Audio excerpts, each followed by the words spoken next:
สวัสดีครับผมยินดีต้อนรับเข้าสู่ช่องไทยซีเกตชาแนลสวัสดีไปยังแฟนคลับ FC สาวหน่อยเพชรบันแพงแฟนคลับ FC ลาดหน่อยอุ้งอิงสู้ขู่สู้คนเด้อครับเด้อตกค่ำย่ำเย็นครับ5 โมงแรงให้พี่น้องเบิ่งบรรยากาศสวยๆงามๆเว้าจากันก่อนเลิกงานกลับบ้านกลับซองมื้อนี้ครับคิวงานเนาะสาวน้อยเพชรบันแพงลาดหน่อยอุ้งอิงเล่นอยู่ที่อำเภอจตุรัสจังหวัดชัยภูมิงานงิ้วเป็นงานประจำปีพี่น้องมิตรหมอแคนแฟนหมอลำอย่าลืมไปให้กำลังแรงเชียร์แรงใจเด้อครับเด้องานฟรีครับเบิ่งบรรยากาศติดตามเบิ่งคลิปพี่น้องป่องปายมิตรหมอแคนแฟนหมอลำเนี่ยอู้ไปปูศาสตร์เตรียมตนเตรียมโตแต่หัววิหัวเว้นเป็นบรรยากาศที่อบอุ่นครับสำหรับสาวน้อยเพชรบ้านแพงโดยการนำของผู้บริหารหนุ่มมัดโก้โจยมนินทร์พร้อมกับซุปตาเงินล้านหรือว่าเทพธิดาลำเพลินเงินล้านลูกสาวหลาของบอสโจ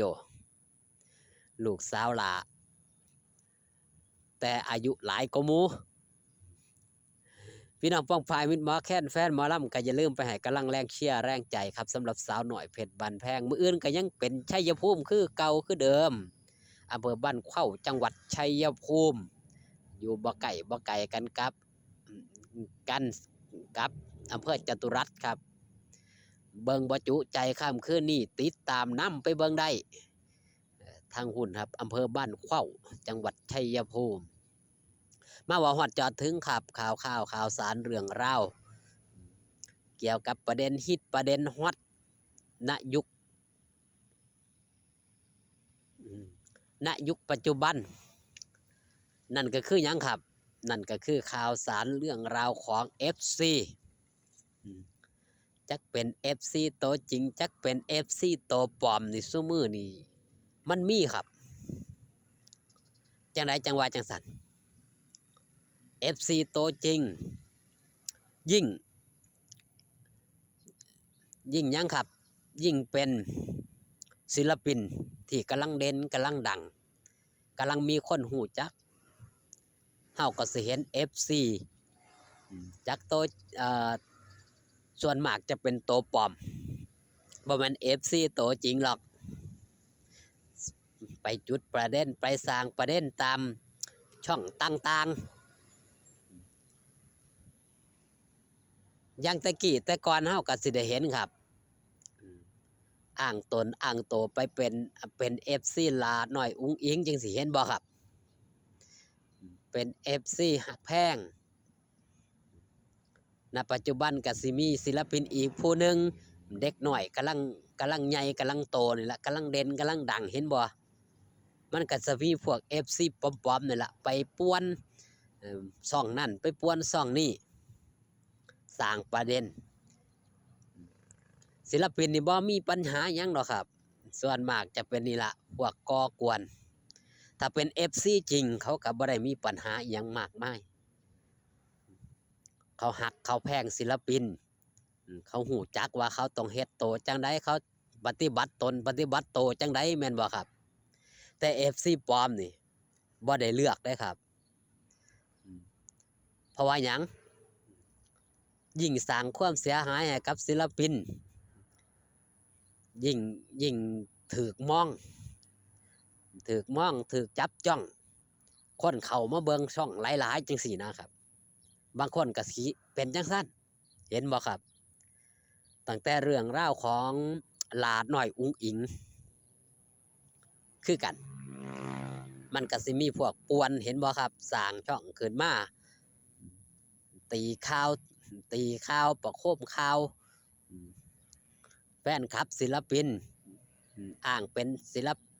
นแฟนคลับหลาน้อยอุ้งอิงเขาไปป่วนซ่องนั่นเขาไปป่วนซ่องนี่เห็นบ่ครับมันก็เกิดประเด็นขึ้นมายิ่งมีคนเบิ่งหลายแต่ก่อนเฮาก็สิได้เห็นหยังครับช่องใหญ่ไล่สดยามใดก็แล่นเข้ามาหุ่มเข้ามาตีกันอยู่ในหันครับกลุ่มเดียวกันเบิดสู่สิ่ง เบิดสู่อันนี้อิหยังครับเขาเอิ้นว่าแอคเคาท์บ่กลุ่มเดียวกันพวกเดียวกันมาสร้างประเด็นให้มันเกิดขึ้นเห็นบ่ครับนี่ล่ะมันมันมันต้องถูกมันต้องถูกบ่เร็วก็บ่ช้าก็เร็วบ่เร็วก็ช้าสำหรับศิลปินผู้ที่เกิดใหม่ใหญ่รุ่นถ้ามีชื่อเสียงขึ้นมานี่ต้องเจอต้องพ้อกันทุกคนว่าซั่นเถาะมันต้องพบต้องพ้อกับกับหยังครับกับแฟนคลับ FC แบบนี้ที่ว่า FC ปลอมนี่ละอ้างตนอ้างโตวเป็น FC แล้วก็เข้าไปคอมเมนต์ในช่องต่างๆอย่างแอปแดงนี่ละโตจริงโตเข้าเลยมักสิเข้าไปเว้าจาไปนํครับเรื่องราวที่มันเป็นประเด็นฮิตเพราะฉะนั้นต้องใช้ความคิดต้องใช้วิจารณญาณในการเบิ่งในการชมในการอ่านคอมเมนต์ดีๆเพราะคอมเมนต์บางคอมเมนต์มันเฮ็ดให้หยังครับมันเฮ็ดให้ทำลายจิตใจเฮ็ดให้จิตตกก็มีสำหรับศิลปินเนาะศิลปินได้อ่านข้อความที่หยังครับที่บ่สร้างสรรค์ว่าซั่นเถาะที่เป็นแนวลบๆหลายๆเสพแนวลบหลายๆมันก็สร้างพลังลบให้กับตัวเจ้าของอย่างจำพวกที่ชอบสร้างประเด็นลบๆนี่นั่นล่ะครับเห็นบ่ครับก็บ่ได้มีความเจริญบ่ได้มีความก้าวหน้าก็สร้างแต่พลังลบให้เจ้าของแล้วก็ปลูกฝังพลังลบไปให้กับผู้อื่นอีกมันก็เลยได้แต่แนวลบๆมันบ่มีบวกบ่มีเพิ่มอยู่ครับเพิ่มแต่แนวที่บ่ดิบบ่ดีเข้ามาในตนในโตวเจ้าของมันก็เลยบ่งอกบ่เงยสิมีสีมีสันมีแสงกับมีบ่ได้เพราะเจ้าของบ่ได้สร้างสีบ่ได้สร้างแสงในสิ่งที่มันที่ดีในสิ่งที่มันงามเกิดขึ้นเนาะเอาฝากต้อนมิตรหมอแค้นแฟนหมอลำตกค่ำย่ำเย็นเอาไว้แต่เพียงส่ำนี้ครับพี่น้องก็เล่าเรื่องเล่าให้เบิ่งธรรมชาติไปนำเว้าเรื่องประเด็นฮิตประเด็นฮ้อนไปนำณปัจจุบันเฮาต้องเบิ่งเสพข่าวอย่างมีสติพาเบิ่งบรรยากาศความเป็นธรรมชาติยามมื้อแลง